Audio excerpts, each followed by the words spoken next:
요즘 뉴스에서 정부가 소상공인 빚을 없앤다는 얘기 많이 들리죠. 이 빚을 갚지 않아도 된다고 하던데 이거 진짠가요? 최근 정부가 7년 이상 장기 연체된 소상공인 채무를 직접 정리하는 제도를 새로 만들었고 단순히 덜 갚는 게 아니라 채무 자체가 법적으로 끝나는 그런 절차입니다. 그럼 일부만 깎아주는 게 아니라 빚 자체가 사라진다는 뜻이네요. 네, 쉽게 말해서 탕감이 아니라 소각, 즉 국가가 오래된 채무를 완전히 없애주는 제도라고 보시면 됩니다. 그럼 오늘은 소상공인 채무 소각 제도가 어떤 분들에게 적용되는지, 개인회생과는 어떻게 다른지, 그리고 실제로 어떤 효과가 있는지 차근차근 풀어보겠습니다.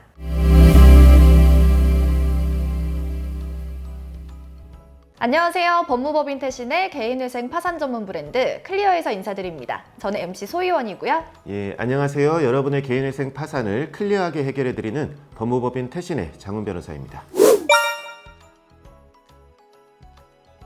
변호사님, 정부가 이렇게 직접 나서는 이유가 있을까요?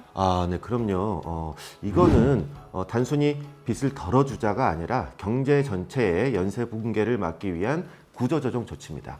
소상공인 한 분이 무너지면 그 여파가 직원, 거래처, 상권까지 번지기 때문에 정부가 선제적으로 오래된 부처의 구조부터 정리하겠다는 겁니다. 그럼 이 제도 정확히 어떤 내용인가요? 네, 쉽게 말하면 이렇습니다.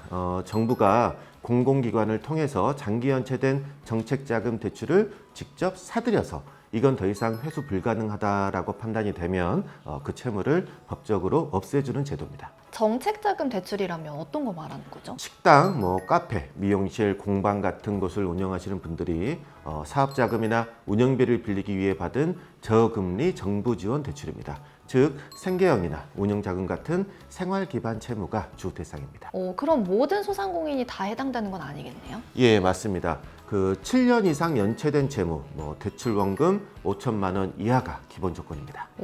그러면 7년보다 짧게 연체된 사람은 해당이 안 되는 건가요? 네, 이번 제도는 오랫동안 회수가 어렵다고 판단된 채무 중심입니다.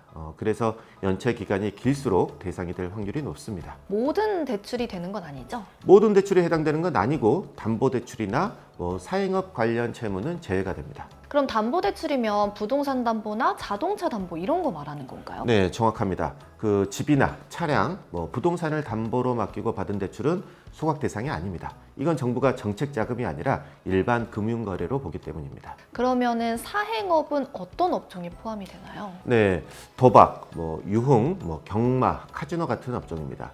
이거는 사회적 회복 지원의 대상이 아니라는 이유로 제외되었습니다. 결국 정부는 다시 일어서려는 사람을 중심으로 돕겠다는 거네요. 네, 맞습니다. 그 진짜로 생계형으로 가게를 운영하고 다시 재기하려는 분들이 이번 제도의 핵심 대상입니다. 그럼 내 빚이 소각 대상인지 직접 확인해 볼 수도 있을까요? 예, 가능합니다. 그 신용정보원 크레딧 포유 사이트에 들어가면 신용보증기금, 기술보증기금, 중소기업진흥공단 같은 공공기관 대출 내역을 한 번에 조회할 수 있습니다. 그 중에 소멸시효 완성이라고 표시된 채권이 있다면 해당 채무가 법적으로 권리 행사 기간이 지난 채무, 즉 소각 대상일 가능성이 높습니다. 그러면 소멸시효 완성이라고 뜨면 자동으로 소각된다는 뜻인가요?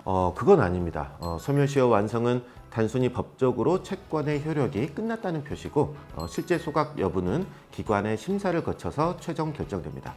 회수가 사실상 불가능하다고 인정되면 그때 채무가 법적으로 소각되는 겁니다. 그래서 표시만 보고 무조건 소각됐다라고 단정하기는 어렵습니다. 네, 그럼 요약하자면 크레딧 포유로 확인은 가능하지만 최종 판단은 정부와 기관에서 한다는 거네요. 네, 맞습니다. 그래서 화면에 소멸시효 완성이 뜬다면 소각 심사 대상일 가능성이 높다 정도로 이해하시면 가장 정확합니다. 네, 그럼 이번 정책엔 이런 채무 소각제도 말고 다른 지원도 있나요? 예, 있습니다. 오늘 메인에서 자세히 다뤘던 소상공인 정책자금 채무소각제도, 이게 오늘 주 내용이었고요. 그 외에도 두 가지 제도가 더 있습니다. 하나는 새출발기금 확대제도, 또 하나는 성실회복 프로그램입니다. 두 제도는 어떤 내용인가요? 먼저 새출발기금 확대제도는 조금이라도 갚을 여력이 있는 분들을 돕는 제도입니다. 총 채무가 1억 원 이하이고 중위소득 60% 이하라면 원금 최대 90% 감면, 최대 20년 장기 분할 상환이 가능합니다. 완전 소각까지는 아니더라도 숨 쉴 틈을 만들어주는 그런 정책입니다. 그리고 성실 회복 프로그램은 지금까지 꾸준히 상환해온 분들을 위한 제도입니다. 이자 1% 지원, 15년 우대 금리 적용 등으로 꾸준히 버틴 분들이 부담을 들 수 있게 돕습니다. 네, 결국 완전히 끝내주는 제도만 있는 게 아니라 상황에 맞게 조정해주는 지원책도 같이 있다는 거네요. 예, 맞습니다.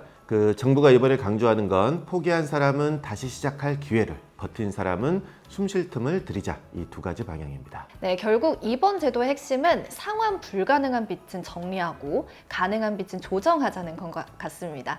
오늘 내용 한 줄로 정리해 주신다면요? 탕감이 아닌 소각, 즉 채무 자체를 없애는 제도입니다. 그리고 회생과 병행하면 더 빠르고 현실적인 회복이 가능합니다. 네, 소상공인으로 버티고 있는 모든 분들께 이 제도들이 현실적인 도움이 되셨길 바랍니다.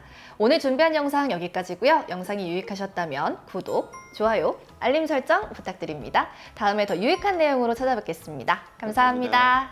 개인회생 파산이 궁금할 땐 클리어!